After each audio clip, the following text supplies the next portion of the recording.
This is it, bro. Like, it come down to Caitlin, bro. It is what it is, man. Caitlin, you gotta take a stand, man. You stand for something or you die. You'll fall for anything, man. Caitlin Clark, you gotta take this, y'all, and it's plain and simple. Caitlin Clark has to give the Indiana Fever an ultimatum. That's right. I've been disgusted all day about this piss poor, embarrassing performance from the players, and most of all from this coaching staff. Stephanie White, I'll say it again, you are a pure bum of a coach. Hold up. Did Stephanie White just hit hard mode on coaching disasters? Because after that Fever blowout, Caitlin Clark fans didn't just react. They revolted.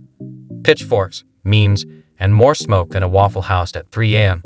The backlash is here. It's loud. And it's ugly. Stephanie might want to log off. So what really happened? Why are fans crying foul? Is this the beginning of the end, or just the start of pure chaos? Let's break it down. A 19-point loss. Caitlin Clark's return, in which, since this is a lady we're talking about, it looks like Stephanie White has spaded Caitlin Clark, for lack of a better way of putting it. If it was a dude, I'd say neutered, but, you get my point. She has taken away Caitlin Clark's greatest asset, which is the creator and instigator. Apparently someone gave Stephanie White a remote from 1997, hit slow-mo, and forgot where the fast-forward button was. Watching the Fever's offense feels like waiting at the DMV, long, dull, and strangely draining. Fans didn't sign up for a live basketball tutorial narrated by drying paint. They came for the Caitlin Clark show.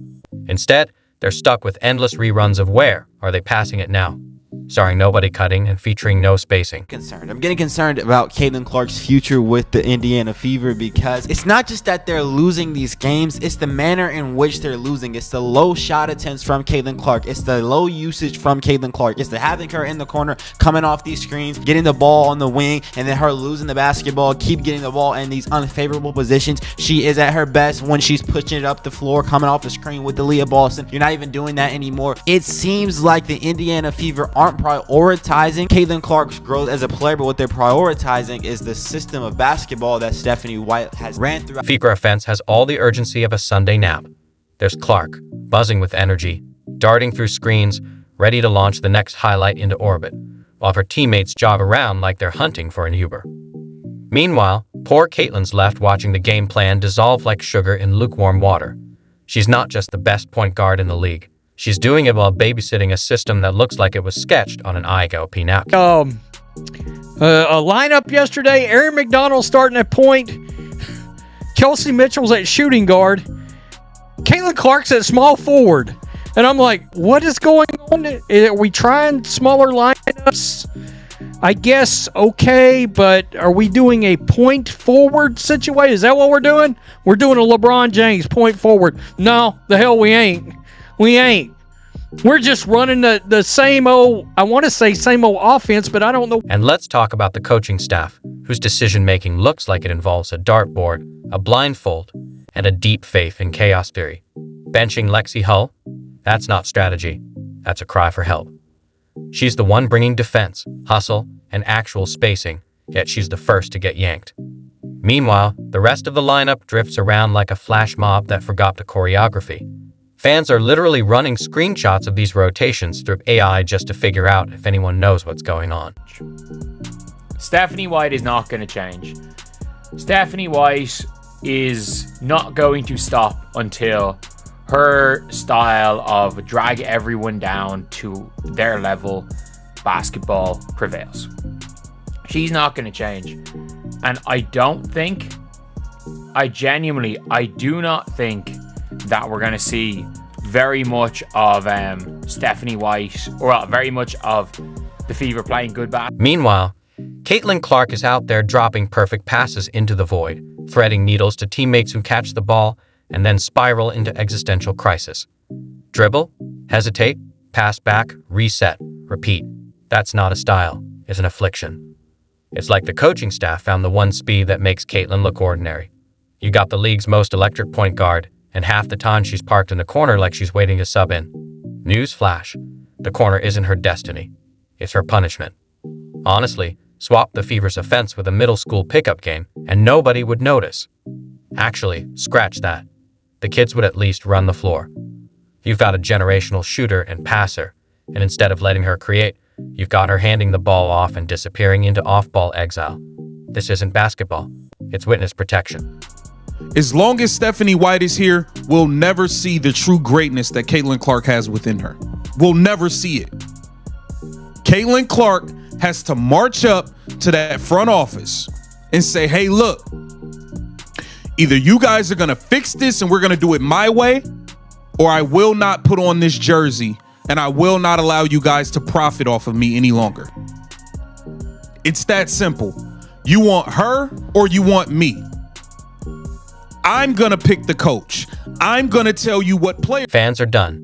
They've gone from hyping every Clark assist to Googling if they can sue for coaching malpractice. The crowd doesn't even boo anymore. They just sigh in unison. Meanwhile, the one player bringing defense and hustle rides the bench, and we get random lineups that couldn't gel if you bathed them in glue. Who's making these rotations? A fortune cookie. Even opponents look confused.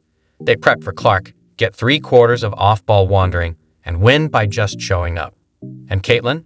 She's out there doing everything but cloning herself to fill all 5 spots. Stephanie White is doing. First, the Golden State Valkyries just cracked the Indiana Fever. Like there's no way to go around it. They're playing an envious style of basketball. I would say something that, you know, when I think of the Indiana Fever, I'm like, yo, they need to be running the offense like that. And I was absolutely baffled by the decision to start Ari McDonald, Kelsey Point. This isn't just wasted potential. It's savage by stubbornness. You got the most hyped rookie in decades, running plays that couldn't break a church league press. The floor general, the engine of spacing and rhythm, is treated like a swing player in a system that's allergic to creativity. Every minute Clark's not running the offense is a minute lost. It's like asking Mozart to hum quietly while someone else fumbles at the piano. Worse, the coach keeps doubling down. The slower the offense gets, the more they lean in, like a broken record mistaken for innovation. Fans are begging for pace, pleading to keep the ball in Clark's hands.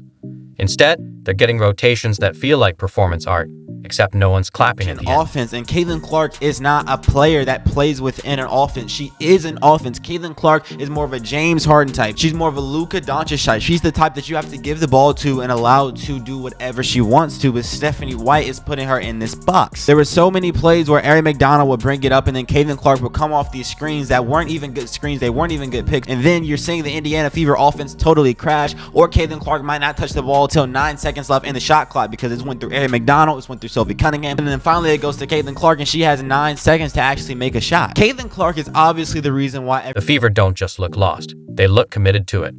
Like they burned the map and now wander around hoping Caitlin saves them with a miracle 3. Fans aren't just upset, they're in full revolt. Receipts, stat threads, TikToks breaking down why benching Lexi was the last straw. It's a bonfire now. And it was all avoidable. Just give Caitlin the ball, space the floor, and let her work. Instead, we get stiff, overthought basketball and sucked out the joy. You build around your brightest star by letting her light it up, not by handing her a fire extinguisher. Right now, the Fever seem to prefer the extinguisher. Story about Stephanie White. Why she likely is like this. You're wondering, like, how did she see Caitlin Clark play like this and decide, you know what, nah, we're going to build through Ari McDonald. Stephanie White, in the years of like 2015-ish, she went to Vanderbilt. And she tried to play an up-tempo offensive game, and they were terrible.